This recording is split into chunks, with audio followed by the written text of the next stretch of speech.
गेल्या काही काळामध्ये आमच्या माध्यमांची आवडती बातमी झाली आहे। काही झालं की फडणवीसांनी शिंदेच्या प्रोजेक्टला स्थगिती दिली। पहिल्यांदा लक्षात ठेवा, स्थगिती देण्याकरता मी उद्धव ठाकरे नाही आहे।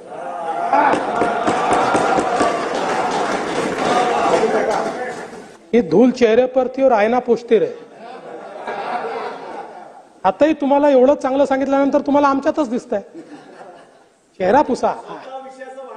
आमच्या विदर्भाचा आवाज असा जर दाबण्याचा कोणी प्रयत्न जयंतराव करणार असेल, नाही असं नाही आहे। नानाभाऊ एक बुलंद आवाज आहे, असं कसं चालेल? तुम्ही एकतर ते 3-4 दिवस रंगबिरंगी कपडे घालून येत होते, त्यामुळे मला वाटलं आता नानाभाऊ जरा दुसऱ्या माहोलमध्ये आले आहेत, पण आज पुन्हा ते आपला पांढरे कपडे या ठिकाणी घालून आले। या ठिकाणी यापूर्वी देखील मी स्पष्ट केलं की जे जे राज्याच्या हिताचं आहे ते सुरू करत असताना शिंदे साहेबांसोबत सुरुवातीला मीही होतो, नंतर दादाही होते।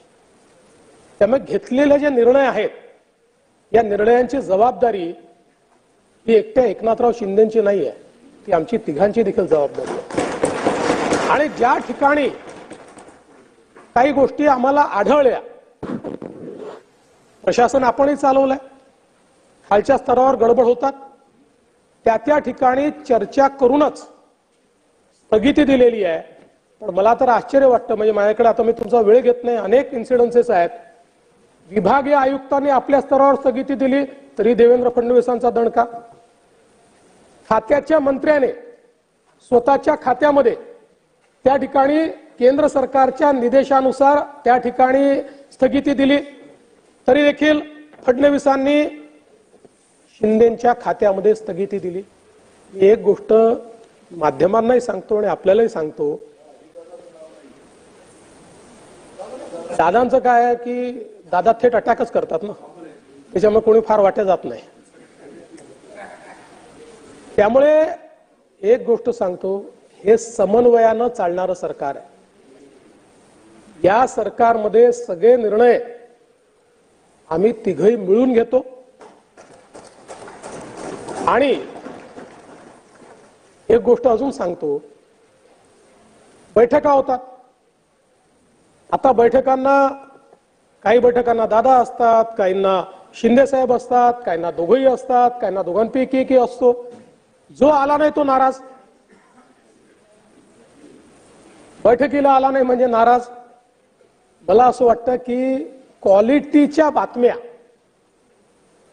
माध्यमांनाही सापडत नाही आहेत आणि विरोधकांनाही क्वालिटीची टीका करता येत नाही आहे, असं मला कुठेतरी तुमचे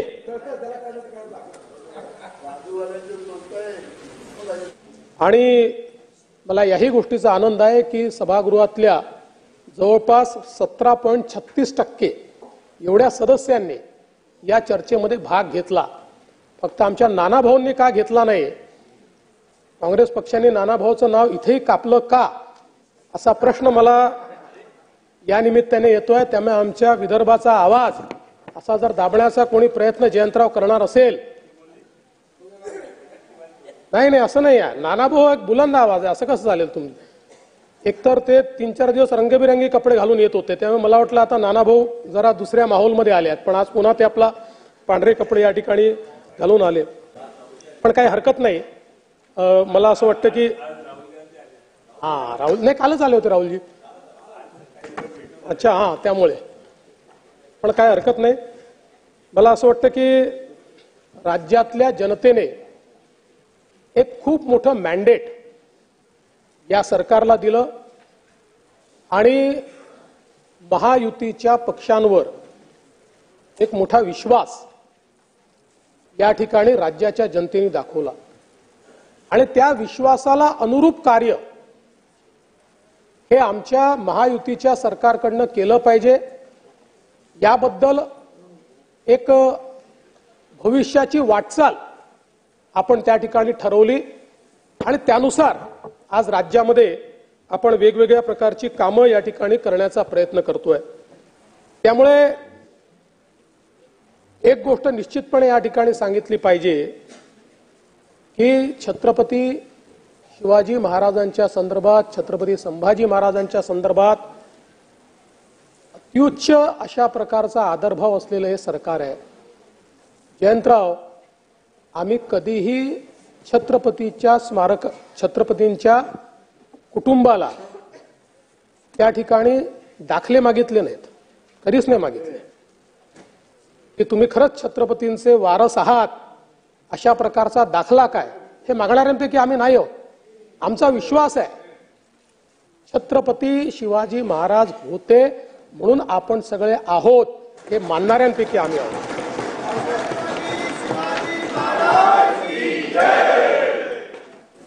आणि म्हणून अध्यक्ष महोदय,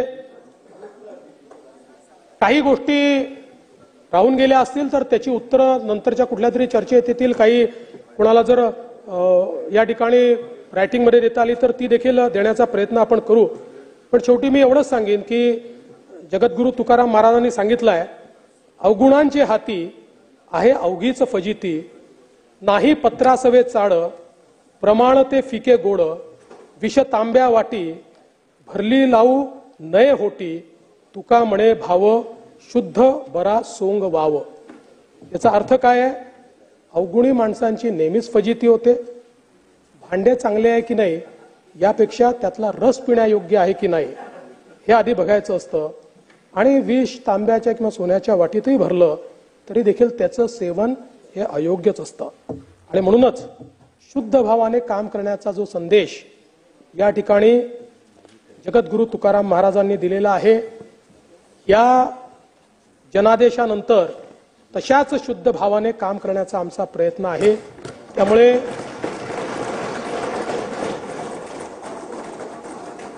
आम्ही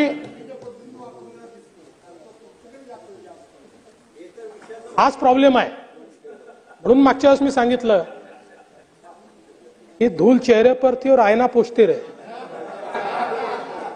आताही तुम्हाला एवढं चांगलं सांगितल्यानंतर तुम्हाला आमच्यातच दिसतंय, चेहरा पुसा. पण अध्यक्ष महोदय, मी या निमित्ताने सांगतो की नक्कीच काही उणिवा असतील तर आपण सुचवल्या पाहिजेत. चांगल्या सूचना, मी पहिल्या दिवशी सांगितलं की विरोधी पक्षाचं मूल्यमापन हे संख्येच्या आधारावर आम्ही करणार नाही, तर ते ज्या सूचना योग्य असतील त्या सूचनांचा अंतर्भाव हा आमच्या राज्य कारभारामध्ये आम्ही निश्चितपणे करू. पण पूर्वग्रह दूषित किंवा केवळ सनसनाटी निर्माण करण्याकरता जर काही या ठिकाणी विषय झाले तर त्याला तसं उत्तर देण्याची देखील क्षमता ही निश्चितपणे आमच्यामध्ये आहे. संवाद तर ठेवायचाच आहे, संवादाशिवाय पर्यायच नाही. पण संवाद हा दोन्हीकडनं व्हायचा असतो, एका हाताने टाळी वाजत नाही. त्यामुळे आपण दोन्ही हातांनी टाळी वाजवूया, संवाद देखील स्थापित करूया.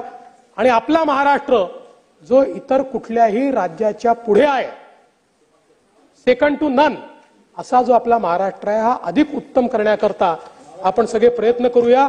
मी पुन्हा एकदा राज्यपाल महोदयांचे मनापासून आभार मानतो. राज्याचं अर्थसंकल्पीय अधिवेशन सुरू असून सभागृहात राज्यपालांच्या अभिभाषणावर चर्चा झाली. राज्याचे मुख्यमंत्री देवेंद्र फडणवीस हे देखील राज्यपालांच्या अभिभाषणावर सभागृहात बोलले आहेत. यावेळी मुख्यमंत्री देवेंद्र फडणवीस यांनी विरोधकांवर जोरदार टीका केली. तसेच आम्ही छत्रपतींच्या वंशजाकडे पुरावे मागणाऱ्यामधले नाहीत असं म्हणत त्यांनी शिवसेना ठाकरे गटावरही खोचक टीका केली. तसेच नाना पटोले यांच्यावरही भाष्य करत मिश्किल शब्दात टीका केली. काँग्रेसचे नाना पटोलेंचं नाव इथेही कापलं का? काँग्रेस नाना पटोलेंचा आवाज दाबत आहे का? अशी टोलेबाजी देवेंद्र फडणवीस यांनी केली. राज्यपालांनी आपल्या अभिभाषणातून राज्याची दिशा मांडली. राज्यपालांनी राज्याच्या विकासावर मार्गदर्शन केलं. पण राज्यपालांच्या अभिभाषणावरील चर्चेत काँग्रेसचे नेते नाना पटोले सहभागी नव्हते. राज्यपालांच्या अभिभाषणाच्या चर्चेवेळी नानाभाऊ नेमकं कुठे होते ही माहिती नाही. काँग्रेसने नाना पटोले यांचं नाव इथेही कापलं का?